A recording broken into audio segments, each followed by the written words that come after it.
day everyone, I'm Gracia Espinosa, and welcome to this episode on the Red Couch podcast to Biz Clarkson, third-year fashion design student, and Lauren Bailey, another third-year fashion design student. And today, of course, we are going to talk about fashion through the lens of these fashion college students. So welcome to this episode. Thank you so much. So obviously my first question is why you decided to take this program, this course? Well, it's kind of one of those things where I just knew I was going to. I'm someone who was lucky enough to be really encouraged in my childhood to dress up, be myself, even sew. Both of my grandmothers sew. And I also grew up in Stratford, which is a very artistic town. We have the festival, we have the theater. I was a total drama kid. And yeah, I was just really lucky to grow up around art and around clothes.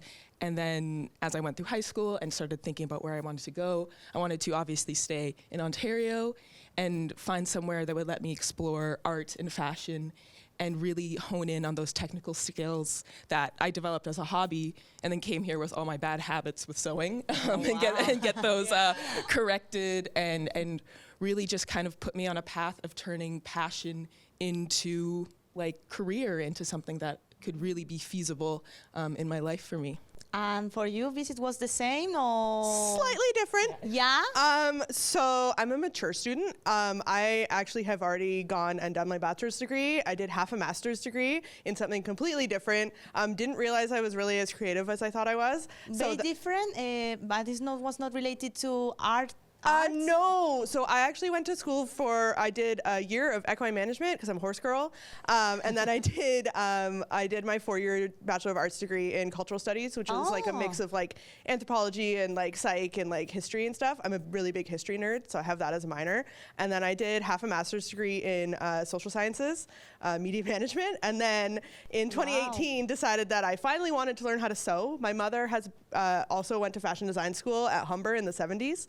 And so she finally got me to sew, and then I discovered I loved it. I got it through historical fashion, and then eventually went to cosplay, that's our connection, is cosplay stuff. And then did that, and just kind of came here because didn't have a job in my own field, whatever that might be, and was like, I'm gonna try and do this, and then kind of found it and loved it.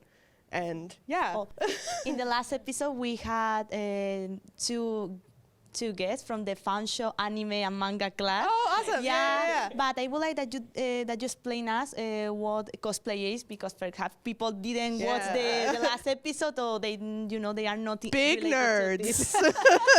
Really big nerds. As I'm wearing an Obi-Wan Kenobi shirt. So cosplay is just bare bones, just dressing up like a character you love. I cosplay characters from a D&D thing called Critical Role, if there's any critters around. Wow. And Lauren actually does way more cosplay. I try to hide sometimes, but no, my sewing roots I started with the extravagant for sure. I remember trying to sew my first bone bodice at 14 or so, and that is kind of, you see that in evening wear, you see that in dresses, boning is that sticky out bit that really gives structure to dresses. Not easy. Of course. So I only... You don't buy the clothes. You have to do it by yourself. Exactly, and that's kind of the fun of cosplay too, is the things that you want to dress up on, in, and celebrate the character, or celebrate an aesthetic. You can't find those in real life. So as creatives, as cosplayers, you really learn how to make weird things before you would learn to make the normal things. So I remember sewing and boning at 14, and that was only something that we just were taught in third year. So almost 10 years later, I'm almost full circle. I spent a lot of my teenagehood going to Comic-Cons and Fan Expo and Anime North. I've kind of progressed through that, and my sewing did as well, and it's fun now. We're kind of at the end of our school careers. I can put more energy back into that, so I can kind of come back into it and be now you can turn my garments inside out. But before, they just looked good, and I would use my wig to cover something, but now they're gonna be actually good. Japanese culture, science fiction series, it could be your first your first inspiration, or you have another kind of inspiration to design For me, it's your different. clothes? Yeah. So for me, the big thing, like I said before, is historical fashion stuff. So for instance, like my collection this year for Unbound is inspired by a lot of historical fashion and things like that. I was never into like J fashion. I mean, I am into like J fashion a little bit. Japanese fashion. So Japanese fashion. So like the Harajuku style or like Decora and stuff like that. There's I could go on. And Decora? yeah, sorry. It's another question because I want to explain everything that people can understand. Decora is a Japanese style or more Korean? It's more Asian? like a Japanese fashion thing. Yeah, there's like all these different like facets of it. And like you get into other stuff. I am not sure, but I want to know if Decora is the style that people use a lot of colorful clothes, a lot of complements. Okay. Yeah, and then for me, like not necessarily from like the Japanese type stuff that a lot of people would think. Mine is just like pop culture in general. I also play roller derby, which is also where I get a lot of inspiration from. And my roller derby name is Bucky Harms, which has to do with Captain America. So like stuff like that has been really influential in like that sort of like where I get my influences from. And I'm like a punk rock kid, like metalhead at heart too.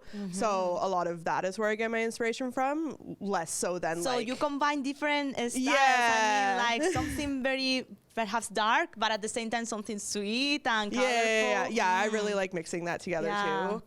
So that's like where I get my inspo from. You have just mentioned UNBOUND. We are going to talk about UNBOUND, but I would like that you describe, for example, right now your style.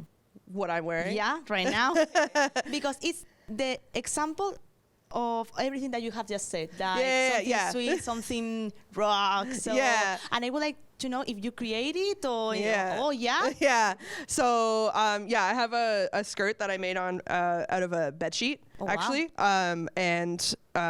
This was before I went to school here, so if it looks really bad, no, starting school. Don't trust. Don't. And then I did not make the shirt I'm wearing, but the vest I'm wearing I made. Can I stand up and show you the back? Yeah, we can do it. I don't know if you can see it. Yeah. So I made a patch. Oh wow, Dragon Slayer. Which is a Pokemon reference. But yeah, so I made this and I painted the back patch and dyed it and put all the stuff on. The patches are, no, obviously I haven't made the rest of the patches and pins and stuff, but it's all like Astarion, like Baldur's Gate 3 and stuff like that. So if you know, you know. But yeah, and so stuff like that, and I love like mixing all of that, and you can see it in my Unbound collection a little bit. And like combat boots are always paired well with skirts and stuff. Yeah, and then versus like Lauren is very different for what they wear. Yeah, I would like that you describe. I don't know if you created like this or what I do now is like I work at a vintage store in Stratford called La Osa, fantastic place. But yeah, I'm a little more grungy, a little more street. And of course, like I still have my appreciation for all of the sweet things, all of the pastel, all of the kind of cybercore, like kind of stuff like that. But my everyday style is very like genderless and seasonless. I'm non-binary, so I really like to like my queerness really shows through a lot of my clothes, I like to think, and my nerdiness. I made a I love Minecraft bracelet.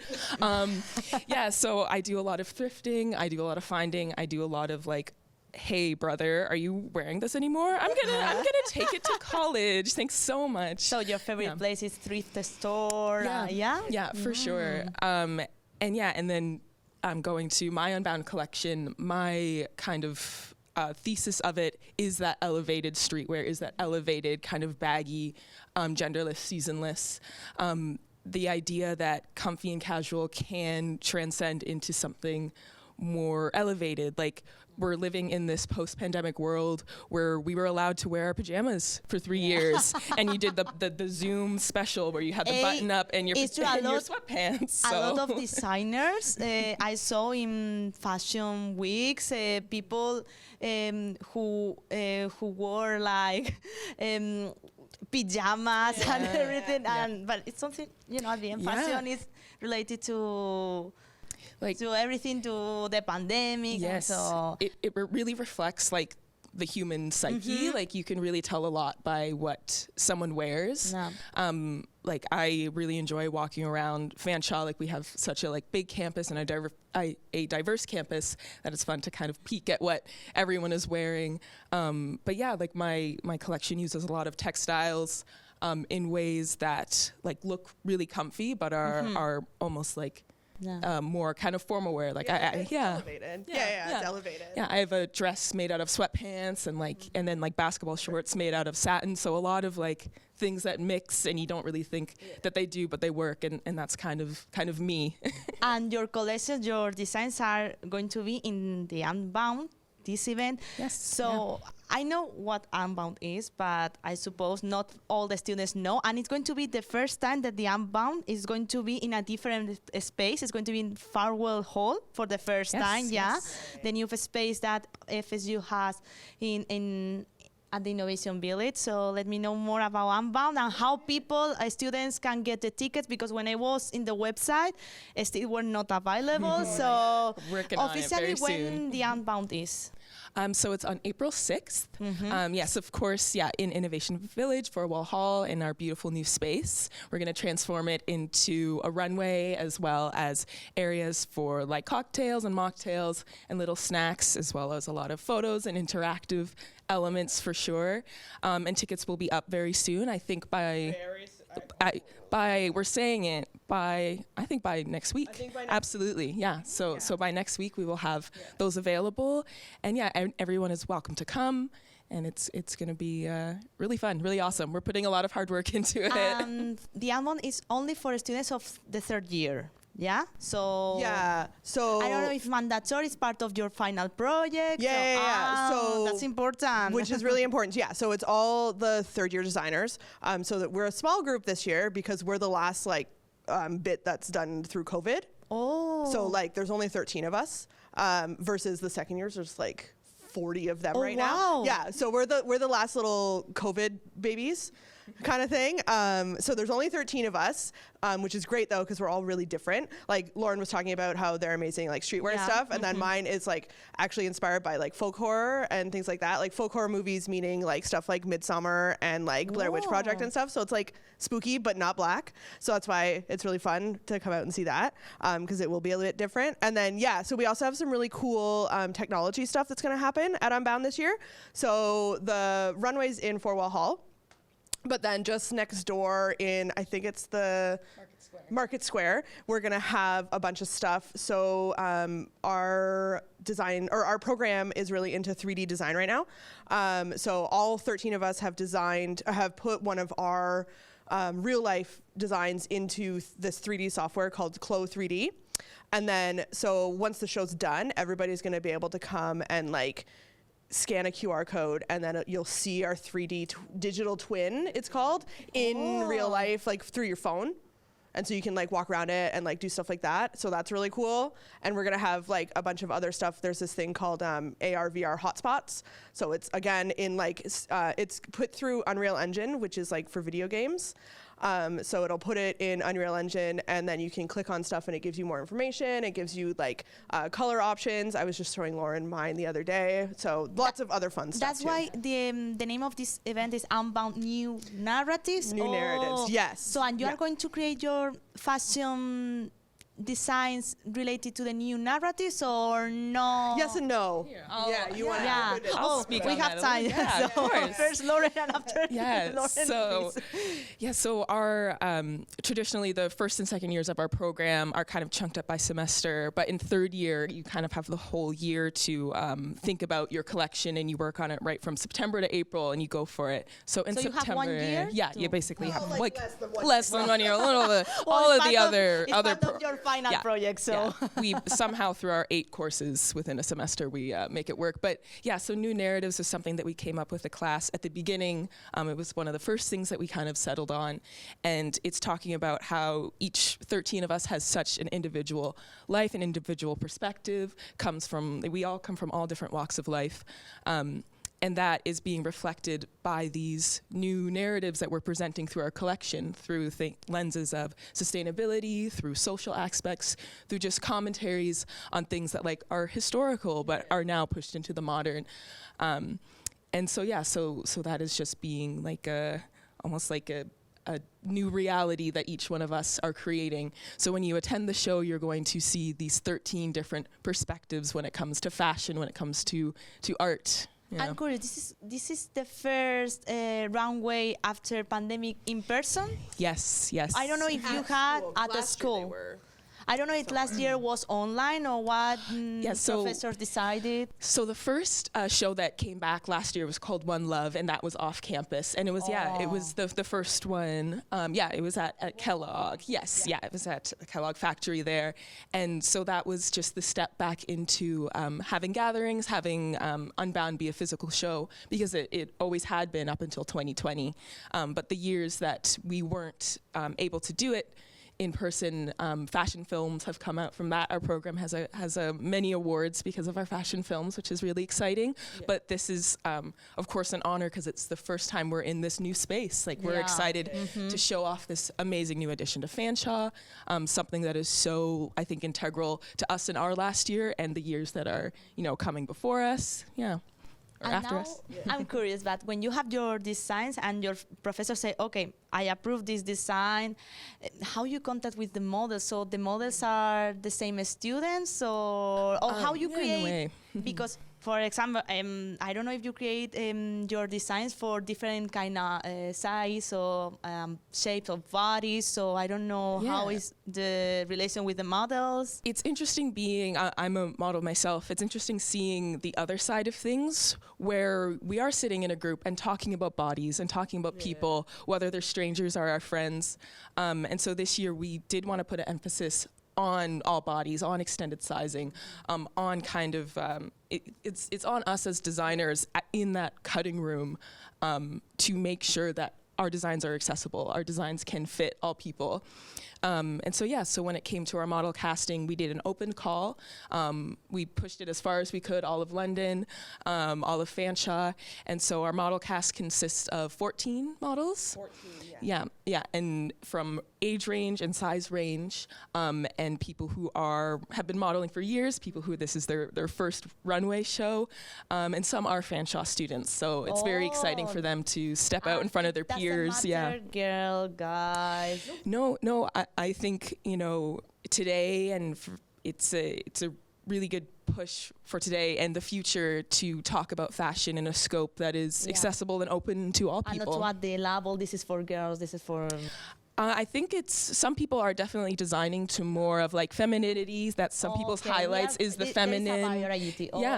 Like mine is very masculine. The designer, for example, in your case, no binary. So like for me, and a lot of, I think, like, I feel like half of our class at least is very much like, this is like genderless in the sense that it's not for any like binary in that sense, but it might have more of like a feminine feel kind of thing versus like, I know like one of my models is AMAB as far as I know. And I've got him in like what could be like a corset kind of thing. You choose that person because I originally was actually going to have my partner it's the perfect one do it. It's good because you thought that person is the perfect one for your design. Yeah, so the designs did come more or less before we were solidified on the models though. And like, but there were certain people that like, I knew I wanted to have this one like outfit on a more masculine body. Originally it was gonna be my partner and they're very close to the like in body shape wise to the model that is actually wearing it. And then I have maybe a more masculine thing on a more feminine presenting person, right? So the designs did come before the models were chosen. And then like Lauren and I have the same models, but their stuff works for either one of us, even though they're very different collections kind of thing. And then same with like other people in our, like they're all kind of, they're meant to just be clothes hangers, but also at the same time they're not because they really need to still embody stuff, right? But we still managed to pick people that suited the vibe. Like that's, I know when Lauren and I were picking, we're like, we don't care what size they are. They need to be on the vibe. Yeah. So with all of the styles that you define and you can find in UNBOUND, I would like to know how do you see the fashion industry evolving in the coming years and what role do you hope to play? So even touching back on like the choosing of models to now be in these spaces where these decisions are being made, to push genderless things, to push just accessibility, to push that humans come in all shapes and sizes and feelings and vibes, and to be the voice to represent those people. And so I think mainstream fashion is taking steps in that direction, but as people who are truly and genuinely feeling that way as well within sustainability too, we're looking at these big brands, and yes, they may have, someone who is trans on the runway, but it's the one person out of, 40, and they're saying that they're eco-friendly, but they're kind of just, they're greenwashing, and greenwashing is a term where they go, when you find a wooden hairbrush in Shoppers, but it's wrapped in plastic, and they're like, well, it's wood, it's fine. That's a good example of greenwashing. So to now be young designers in those spaces, to call people out, I think is a good thing to start with. Yeah.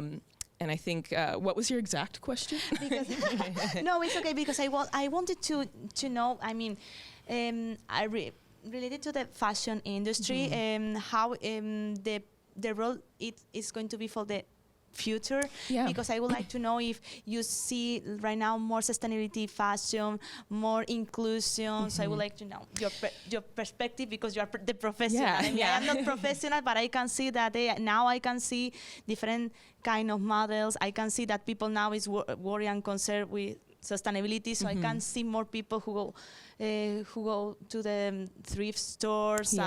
So that's why I want to know how do you see this industry for the future, or perhaps there is something right now is not very popular, but you think, I think, for example, the three designs created with technology are going to be a revolution in 10 years. So I think in terms of sustainability and openness, we are taking steps in those right directions. But as consumers and as artists ourselves, and as graduates and as students, it's good to just stay true to yourself and really call things out and make sure things are truthful. They're not just they're just doing it for show, doing it because they have to.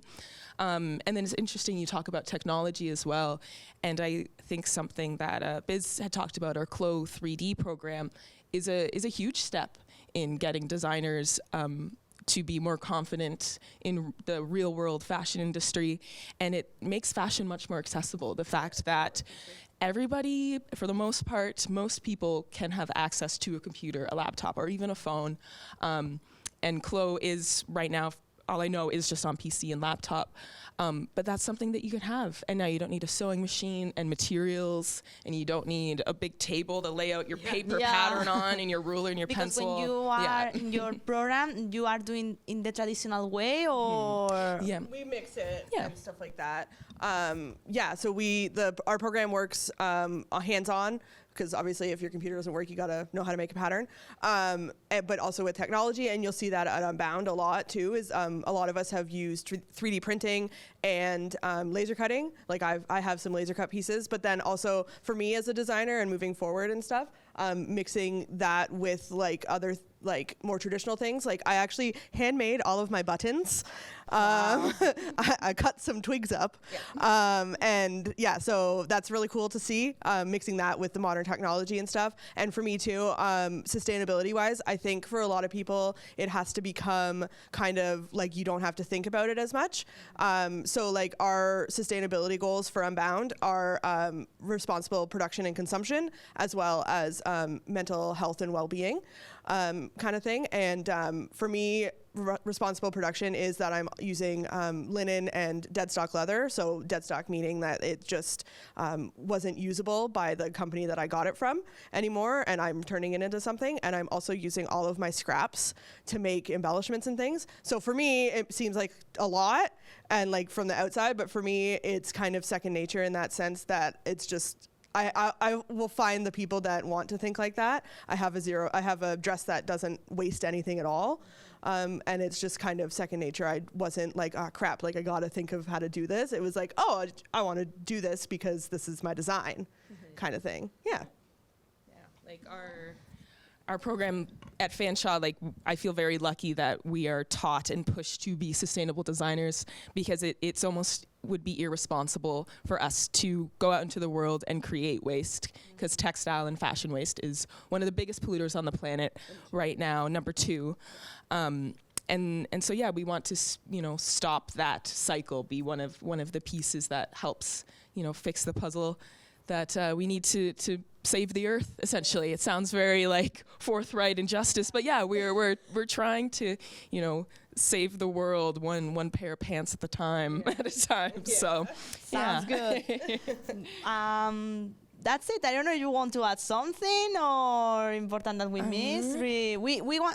I want to remind that UNBOUND is on April 6th, and around when it's going to start? Yeah, 7 p.m. the door is open, and then the show will start soon after that. Yeah, we encourage everybody to come out, dress up, wear your best, make it an event.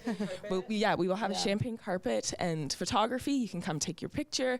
We are being our MC for the event is Miles Sexton, and they are a fantastic Canadian fashion influencer. That you can see them on Cityline and on Instagram. Really cool. Yeah, so they're going to host the night for us, and we really encourage everyone to come out and enjoy our 13 new narratives. Follow Unbound Fashion. Yes, and follow us on Instagram at Unbound Fashion. Follow the Instagram. You can find all the information in the website too. So Unbound has Instagram. We're in the marketing group for Unbound, so that's why I said that. Yeah, so we have Instagram, we have Facebook, we have TikTok. We don't use the Twitter, as far as I know. Yeah. The Instagram is the one that you'll get the most stuff on, and you'll also see a lot of like cool process pictures and stuff too. So at Unbound Fashion is everything. Cool. Yeah. Thank you so much, Biz, Lauren. It was a pleasure. Awesome. Thank you. And of course, thank you for listening to another episode of the Red Couch podcast. You can catch up with every episode on our website or wherever you get your podcast, and watch full episodes on our YouTube channel, and subscribe to our newsletter to keep up with Fanshawe. For the Interrobam, I'm Gracia Espinosa.